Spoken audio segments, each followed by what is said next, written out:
ನಮಸ್ಕಾರ ವೀಕ್ಷಕರೇ, ಮಾಜಿ ಸಚಿವ ವಿನಯ್ ಕುಲಕರ್ಣಿ ಅವರಿಗೆ ಹೈಕೋರ್ಟ್ನಲ್ಲಿ ಬಿಗ್ ರಿಲೀಫ್ ಸಿಕ್ಕಿದೆ.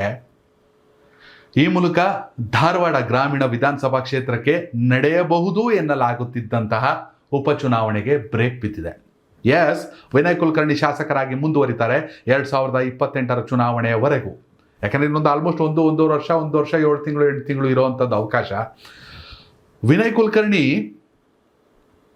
ಯೋಗೇಶ್ ಗೌಡರ್ ಹತ್ಯೆ ಪ್ರಕರಣದಲ್ಲಿ ಜೀವಾದಿ ಶಿಕ್ಷೆಯನ್ನು ಅನುಭವಿಸಿದ್ರು. ಅವರು ಸೇರಿದಂತೆ ಜೀವಾದಿ ಶಿಕ್ಷೆಯನ್ನು ಲೋವರ್ ಕೋರ್ಟ್ ವಿಧಿಸಿತ್ತು.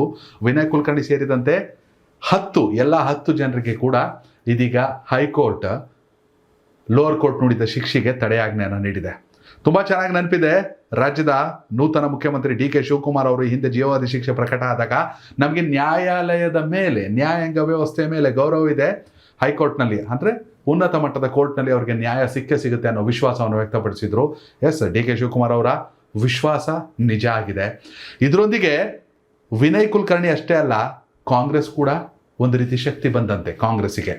ಧಾರವಾಡ ಭಾಗದಲ್ಲಿ 2028 ಚುನಾವಣೆಯಲ್ಲಿ ವಿನಯ್ ಕುಲಕರ್ಣಿ ಫ್ಯಾಕ್ಟರ್ನ ಹೊರತಾಗಿ ಅಷ್ಟು ಈಸಿಯಾಗಿ ಚುನಾವಣೆಯನ್ನು ಮಾಡೋಕ್ಕಾಗ್ತಾ ಇರಲಿಲ್ಲ.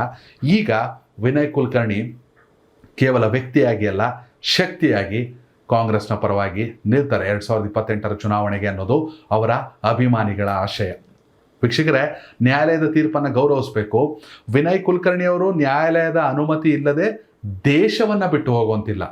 ವಿತ್ ಪರ್ಮಿಷನ್ ಹೋಗ್ಬೋದು, ಅಷ್ಟನ್ನು ನ್ಯಾಯಾಲಯ ಹೇಳಿದೆ. ಅಲ್ಲದೇನೆ ಧಾರವಾಡಕ್ಕೆ ಭೇಟಿ ನೀಡೋದಕ್ಕೂ ವಿನಯ್ ಕುಲಕರ್ಣಿಗೆ ಅನುಮತಿಯನ್ನು ನೀಡಿದೆ. ಆದರೆ ನ್ಯಾಯಾಲಯದ ಅನುಮತಿ ಇಲ್ಲದೆ, ಈಗಾಗಲೇ ಹೇಳಿದೆ, ದೇಶವನ್ನು ಬಿಟ್ಟು ಹೋಗುವಂತಿಲ್ಲ. ಕರ್ನಾಟಕ ಹೈಕೋರ್ಟ್ನ ವಿಭಾಗೀಯ ಪೀಠದಿಂದ ಮಧ್ಯಂತರ ಆದೇಶ.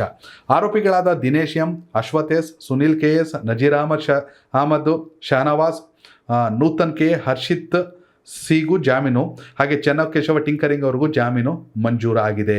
ವಿನಯ್ ಕುಲಕರ್ಣಿ ಶಾಸಕರಾಗಿಯೇ ಮುಂದುವರಿತಾರೆ. ಸಾಕಷ್ಟು ಗೊಂದಲ ಇತ್ತು. ಒಂದು ರೀತಿ ಇಡೀ ರಾಜ್ಯದಲ್ಲೇ ಹೈ ಪ್ರೊಫೈಲ್ ಕೇಸ್ ಅಂದರೂ ತಪ್ಪಾಗೋದಿಲ್ಲ ವಿನಯ್ ಕುಲಕರ್ಣಿ ಅವರ ಕೇಸ್. ಗೊತ್ತಿಲ್ಲ, ಇದು ತಾತ್ಕಾಲಿಕ relief, at the same time big relief for Vinay Kulkarni ಅಂತಲೇ ಹೇಳ್ಬೋದು. ವೀಕ್ಷಕರೇ, ನ್ಯಾಯಾಂಗವನ್ನು ಗೌರವಿಸ್ತಾ ಈ ವಿಡಿಯೋನ ಮುಗಿಸ್ತಾ ಇದ್ದೀನಿ. ಧನ್ಯವಾದಗಳು. ಕನೆಕ್ಟ್ ಕರ್ನಾಟಕ, ಇದು ನಿಮ್ಮ ನೆಟ್ವರ್ಕ್.